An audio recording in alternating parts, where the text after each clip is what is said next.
Hi, I'm Mina. And I'm Yules. Thanks for tuning in to Artificially Informed. Welcome back to the Deep Dive. This is where we sift through, well, frankly, the mountain of global news, all the articles, the studies, the political moves, and we try to give you the essential takeaways, the core insights you need to really understand what's happening and maybe what's coming next. Yeah, and understanding is definitely key today. Looking at our sources, there's this really fascinating dynamic, a real tension, I'd say. On one hand, you've got these incredible scientific leaps forward things, promising longer lives, totally new ways to grow food, global cooperation in a way. Right, science pushing boundaries. But then, simultaneously, you see the severe breakdown in, well, diplomacy, in trade. It's fragmented. We're talking huge trade disputes, tech being used for good, and causing financial jitters. And even finding things that make us rethink, deep history, both ours and the planet's. Exactly. So our mission today really is to try and connect those dots. We're going deep on, believe it or not, naked mole rats. Can't wait for that one. And also massive trade threats from President Trump, AI creating hope, but also serious anxiety in financial circles. Plus, the strategic shifts in Ukraine, Gaza, it's a lot. It really is. So let's dive right in. We often like to start with science. It can be, well, a bit of an antidote sometimes to the political noise. Let's go small first, microscopic almost, hunting for secrets to living longer. And our unlikely guide here is the naked mole rat. Okay. Not the prettiest creature, I have to say. Definitely not, but biologically. Fascinating. I mean, they live up to 30 years. That's, what, 10 times longer than similar-sized rodents? And they almost never get cancer. That's the remarkable part. How? What's the secret? Well, researchers, including some key Chinese science teams, think they've nailed down a big piece of it. It's a specific mutation, an evolutionary tweak in a gene called CGAS. CGAS. Okay, I think I know that one. Isn't that usually part of the immune system, like detecting viruses? Exactly right. In most mammals, us included, it's like a burglar alarm for foreign DNA. Detects it, triggers inflammation to fight it off. But in the mole rat... It's different. The gene seems to have been, I don't know, enhanced or maybe repurposed. This mutation significantly boosts the efficiency of their DNA repair systems. So while our DNA gets damaged over time, wear and tear, aging the mole rat has this sort of super efficient repair crew working constantly. That's a great way to put it. This ability to keep their genetic code clean is what seems to massively delay aging and protect against things like cancer. So the implication is maybe we don't need a totally new anti-aging invention. Maybe we just need to figure out how to boost our own natural repair systems, like the mole rat did through evolution. That's the core idea, yeah. And it's directly feeding into research on human aging, cancer resilience. You can bet pharmaceutical companies are looking very closely at pathways that enhance genetic stability, things they call senolytics or xenomorphics. And speaking of things breaking down with age, let's talk about inflammaging. Sounds a bit technical, but it seems really important for long-term health. It is. Inflammaging basically refers to this chronic, low-level inflammation that just sort of simmers throughout the body as we get older. It's not like, a swollen ankle after an injury. It's more like background noise, a constant low hum of inflammation. Precisely. And that low hum is thought to be a major driver, or at least an accelerant, for almost all the big age-related diseases. Alzheimer's, heart disease, type 2 diabetes, arthritis, the list goes on. So it's not a disease itself, but it makes everything else worse or happen sooner. That's the thinking. And while, yes, the usual advice applies, good diet, exercise, managing stress helps, the real scientific push now is to understand the molecular side of it. Researchers are zeroing in on specific markers like C-reactive protein or CRP and certain cytokines like IL-6. The idea is to spot and track this inflammaging years before major symptoms show up. So you move from just general lifestyle advice to potentially targeted treatments. Absolutely. The focus is shifting towards, for example, drugs that might clear out these old senescent cells that are pumping out these inflammatory signals, basically trying to shut off the source of that chronic noise. Okay. Now, moving from general aging to something specific, we saw news about a new approach for liver disease. Yes, this looks promising. It comes out of the University of Barcelona, focusing on MASLD, that's metabolic dysfunction-associated steatotic liver disease. Used to be called NAFLD. Right, non-alcoholic fatty liver disease, very common, linked to obesity, diabetes. Affects millions, exactly. So this new therapy combines two drugs that are already out there and considered pretty safe, pimaflevobrate and telmisartan. Okay, so what do they do together, and what's the new biological insight here? Well, they tackle different aspects. Pemafibrate helps with cholesterol and triglycerides, while telmisartan deals more with blood pressure and inflammation. But the really interesting part from the study was the role of a protein called PCK1. PCK1. Tell us about that one. It's an enzyme involved in gluconeogenesis. That's the body's process for making glucose, sugar, from things that aren't carbohydrates. Like proteins or fats. Right. And when that process goes haywire, it can lead to fat building up in the liver. This dual drug therapy seems to interrupt that messed up PCK1 pathway. In animal studies, they saw significant drops in liver fat, but also, importantly, improvements in cardiovascular risk factors, too. That's really encouraging. It's getting at the underlying problem, not just the symptoms. Okay, let's switch gears dramatically now. From human biology to plants. There was a pretty radical breakthrough in plant regeneration. This is genuinely foundational stuff and a great example of international collaboration scientists in China, at Shandong Agricultural University working with colleagues in the Netherlands at Radboud University. They basically did something previously thought impossible. They grew an entire plant from a single somatic cell. Yeah. That's just a regular adult body cell, not a reproductive one like a seed or pollen. Wow. Okay, I thought you needed, an embryo or something derived from fertilization for that. Yeah. How did they manage it with just a regular cell? They figured out how to flip two specific genetic switches. Genes called leafy, cotyledon-2, or LEC2, and another one called speechless. Catchy names. Slight chuckle. Yeah. By briefly activating these genes, which are normally active only in embryos, they kind of tricked the adult cell into, forgetting it was an adult cell. It reverted back to a state where it could become anything, the whole plant, in this case. They used fail cress for the experiment. Arabidopsis thaliana, the lab rat of the plant world. That's the one. So, okay, it's scientifically amazing, but what's the practical potential here? Why is this so important? Speed. Think about developing a new crop variety, say, something resistant to drought or a new disease. Right now, that takes maybe 10 years of careful crossbreeding selection, a really long process. Right, it's painstaking work. This technique, it could potentially slash that timeline down to just 1 or 2 years. 1 or 2 years instead of 10. That's huge for agriculture, especially with climate change demanding faster adaptation. Exactly.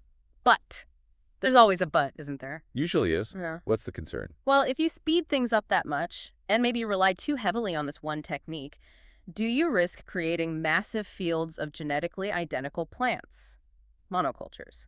Because that lack of diversity could make them incredibly vulnerable to some new disease or pest down the line. Remember the Irish potato famine? That was largely a problem of genetic uniformity. Cautionary tale. So, the science offers this incredible tool, but applying it wisely requires thinking about the long-term risks, about maintaining just strict diversity. Precisely. Balancing speed with resilience, that's the challenge ahead. Okay, sticking with big picture changes, let's go way back in time. Ancient history. There was a discovery in Turkey that seems to be rewriting parts of the story of early human migration. Yeah, this is really cool. It's archaeology meets geology off the coast of Ayvalık in Turkey. Researchers found 138 Paleolithic stone tools, hand axes, scrapers, that kind of thing. On the coast. Or under the water. Found along the coast, suggesting they were originally from areas now submerged. And this points to a major migration route into Europe that we might have underestimated. The standard story usually focuses on routes through the Balkans, or maybe the Levant, right? How does this Turkish change that? It suggests that during the last ice age, when sea levels were much, much lower, the agency wasn't the barrier it is today. It was likely a large land bridge, a kind of highway for early humans moving out of Africa or the New East. A whole land bridge we didn't really account for. Well, we knew sea levels were lower, but the extent of human use of that specific corridor might have been much greater than we thought. These tools, dated to the right period for those migrations, suggest it was a pretty significant route. It's amazing that 138 stones can potentially reshape that narrative.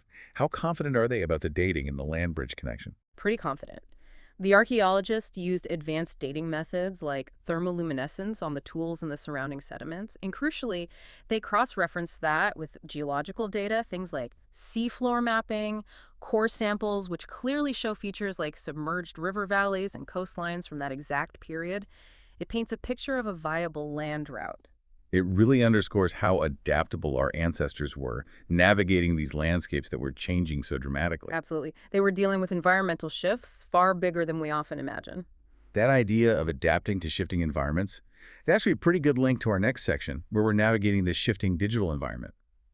Let's talk technology, specifically AI, artificial intelligence, because it seems to be acting as both this incredible force for inclusion, an equalizer, and also potentially a source of major financial risk. Let's start with the positive side, the promise. We saw highlights from Purple Fest, which was held in Goa, India. It really showcased AI as a tool to empower persons with disabilities. Right, moving beyond just basic accessibility like ramps into something that offers more agency, professional and academic power. Exactly that. People like Suraj Srirahane, who founded Yearbook Canvas, she was emphasizing the need for inclusive design, designing AI with disabled users, not just designing for them. That seems like a critical distinction. Why? Because if you don't involve the people who will actually use the technology, who understand the specific barriers and needs, you risk just encoding existing biases into the AI itself. You might accidentally create new barriers, even while trying to help. That's a really important cautionary note. Build with, not just for. But the potential upside is enormous. We heard from Pratik Madhav from the AssistTech Foundation. He called AI a great equalizer and argued it could actually be a net job creator for people with disabilities, not a threat. Think about tools that provide independence. We heard from Ketan Kathari, who's visually impaired. He talked about how AI tools, things like live captioning, sophisticated screen readers, automated document formatting, allow him to do his job effectively, overcoming barriers that were previously huge obstacles. It opens doors that were closed. Exactly. And representatives from the UN, like Chiring Dima, were stressing this needs to be a global effort, designing inclusively, changing mindsets worldwide. It's about enabling full participation in work, in society. That's technology fulfilling its promise. A really positive vision. But then you look at the financial markets, and the mood around AI feels very different, almost like dread. Yeah, there's definitely anxiety. Central bankers, particularly in Washington, are openly worrying about an AI-driven stock market bubble. The B word, bubble. Yeah. That draws parallels to the dot-com crash back in 2000, doesn't it? It does. And while the companies are different, today's big AI players, the so-called Magnificent Seven, actually have huge revenues. Unlike many dot-coms, the fear is similar. What's the specific worry this time, if the companies are making money? It's about concentration, mostly. A huge chunk of the recent gains in major indexes, like the S&P 500, has come from just this handful of AI-focused tech giants. Analysts are looking at things like price-to-earnings ratios, the PE ratios, and they're saying they're based on incredibly optimistic, maybe wildly optimistic, guesses about future growth. So the fear is, if even one or two of these giants stumble, or if that growth doesn't materialize quite as expected, the whole market could take a disproportionately large hit. It's like the entire structure is resting on just a few very expensive pillars. If one wobbles, the whole thing feels unstable. That's what's making central bankers nervous. And right in the middle of this tech boom and regulatory worry, you've got figures like Elon Musk, who seems to constantly be clashing with regulators. He really embodies that tension between disruptive innovation and the existing rules, doesn't he? He operates in heavily regulated areas, cars, rockets, communications. And his approach isn't exactly low-key. Not at all. It's often defiant, very public.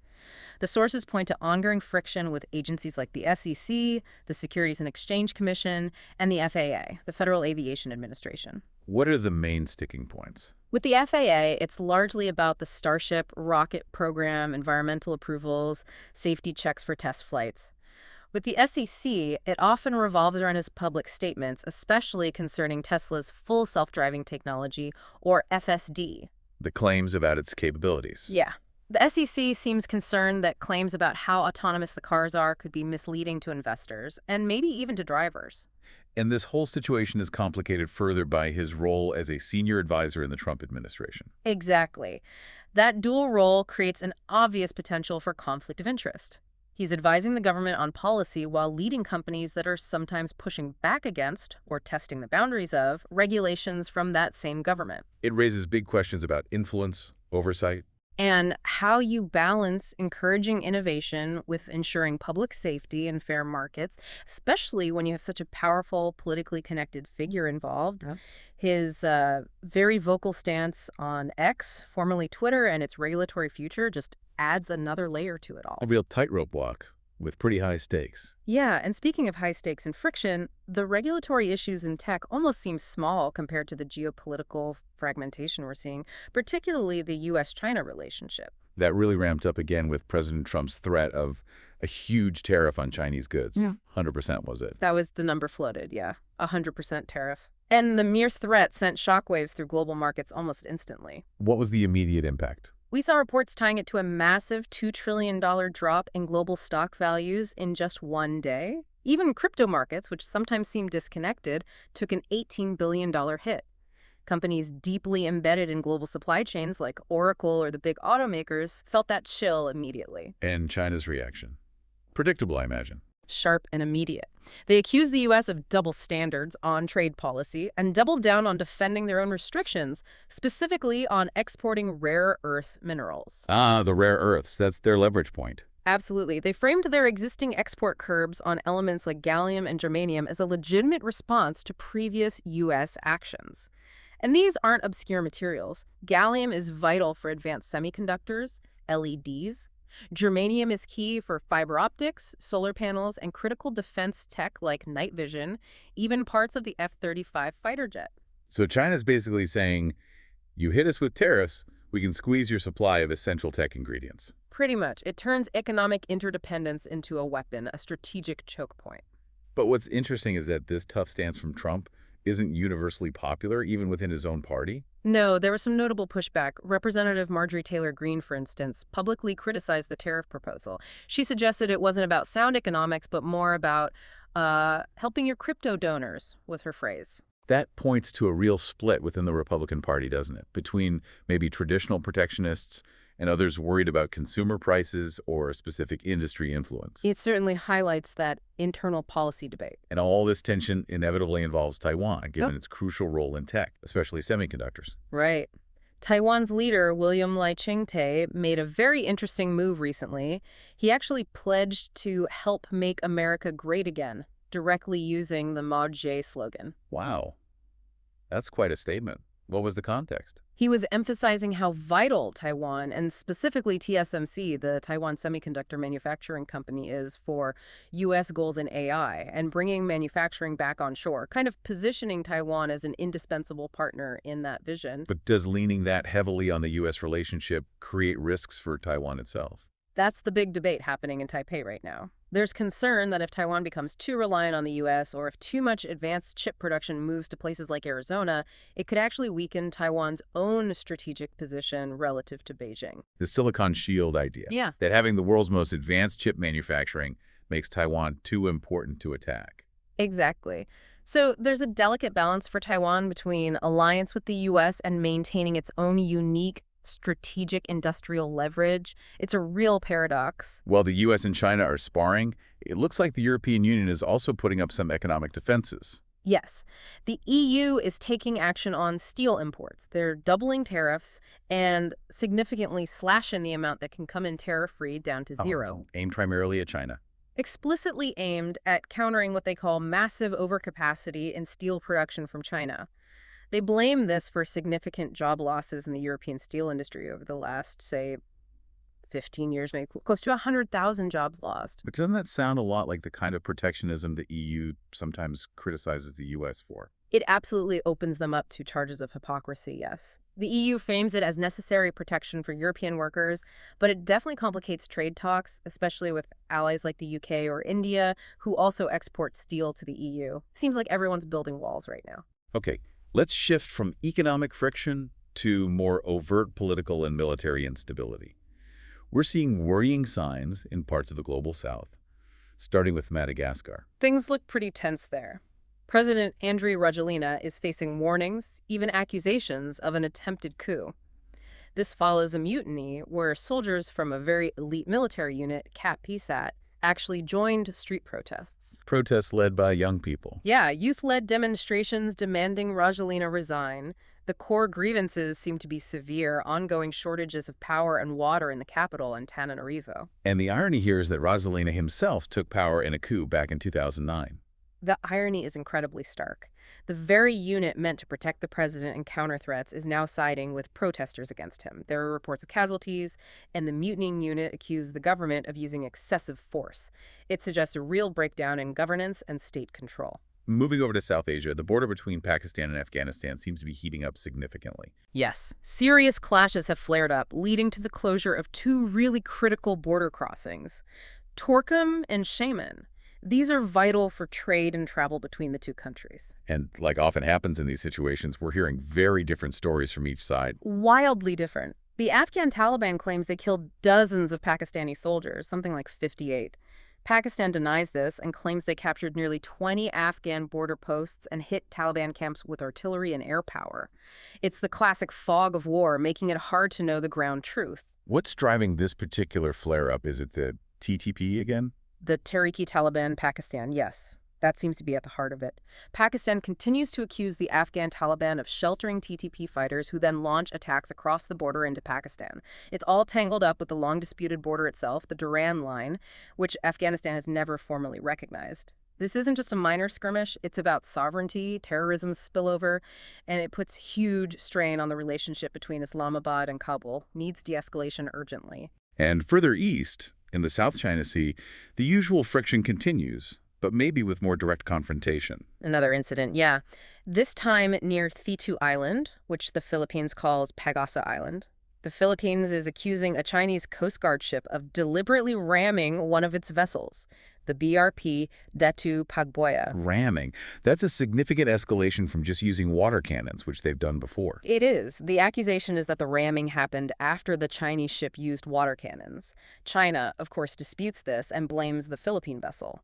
Both sides are aggressively pushing their claims in these contested waters, which are vital global shipping routes.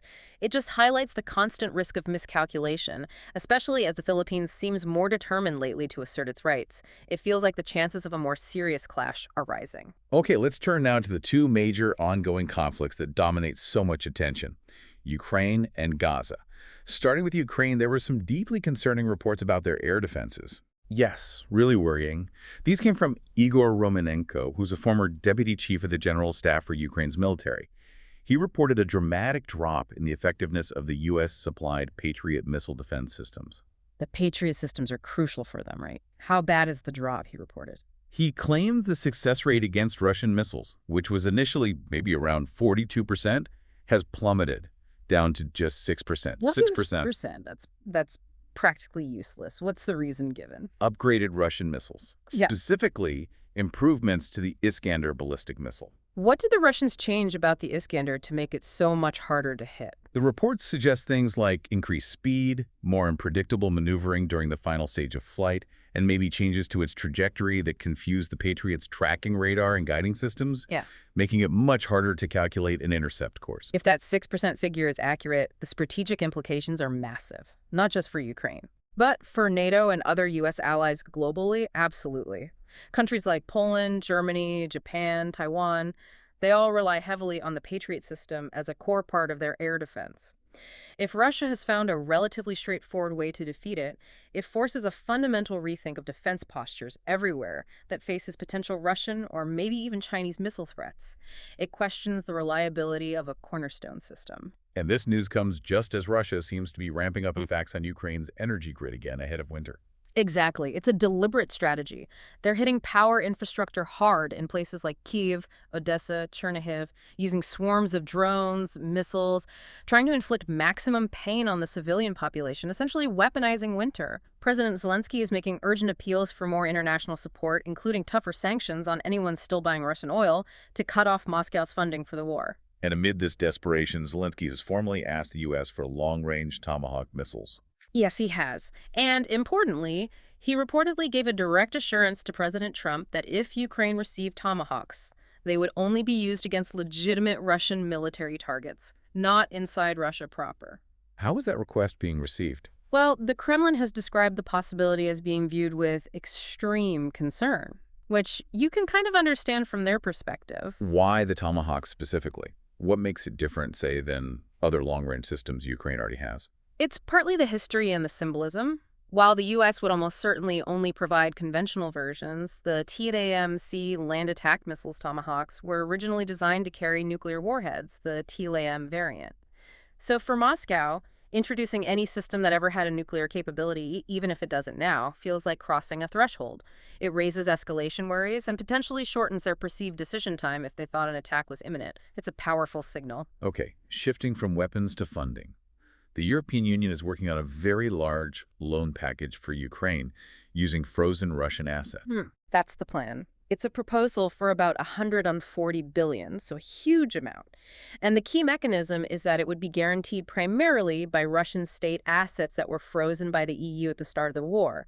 Most of those are held at a financial clearinghouse called Euroclear, based in Belgium. But they aren't just seizing the assets outright, are they? There was some legal complexity there. Right. That's the crucial point.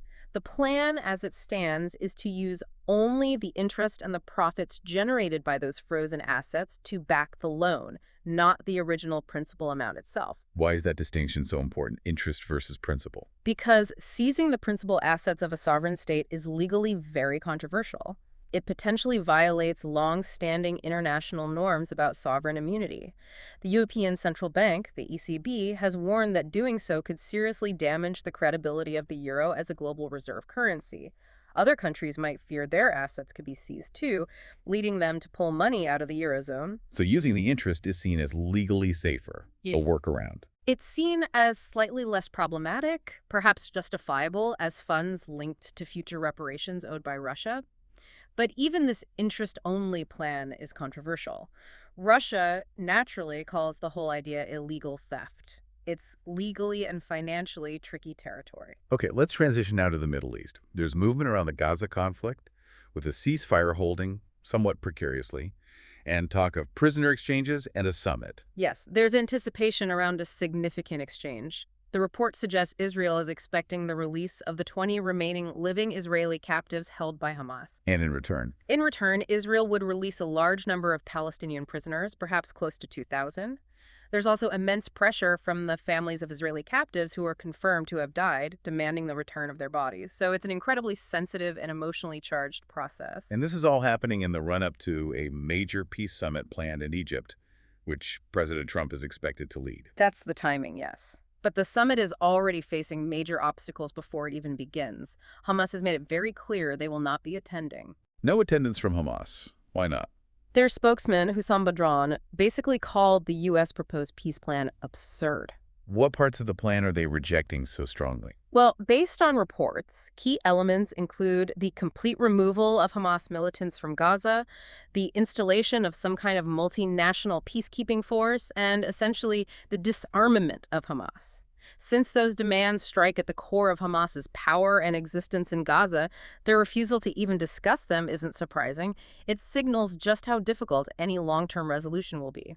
So even if the prisoner exchange happens, the path forward looks incredibly challenging. Extremely. And even with the ceasefire holding for now, many analysts are warning about its fragility. They point to Israel's long-standing security doctrine, which often involves swift retaliation or preemption if they perceive a threat rebuilding, sometimes described as a whack-a-mole approach. Meaning they might launch operations again quickly if they see Hamas regrouping, regardless of the summit. That's the concern, that the underlying dynamic of deterrence and retribution could easily shatter the truce, no matter what happens at the diplomatic level. Meanwhile, on the humanitarian and reconstruction side, Germany seems to be trying to play a role. Yes, German Foreign Minister Johann Wadephul suggested Germany could host a broader reconstruction conference, working with Egypt and trying to tie rebuilding efforts explicitly to progress on a two-state political solution for Gaza. But even aid efforts are getting caught in the politics. It seems so. Israeli Foreign Minister Gideon Sa'ar apparently criticized a separate conference in Paris focused on aid, calling it premature. It just highlights the deep disagreements, even within the Israeli government itself, about who should lead and shape Gaza's future, both physically and politically. Okay, let's pull back from the immediate conflicts and look up for a moment, catch our breath with some astronomy. We've had some nice celestial sights recently. We have. If you're listening around October 13th or 14th, look out for the moon and Jupiter appearing really close together in the night sky. Should be quite striking.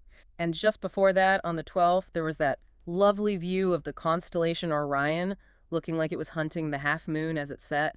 a classic autumn sight for stargazers. Nice. And on the space technology front, there was a big test flight planned. Yeah, SpaceX was scheduled for the test flight of Starship, Flight 11, around October 13th.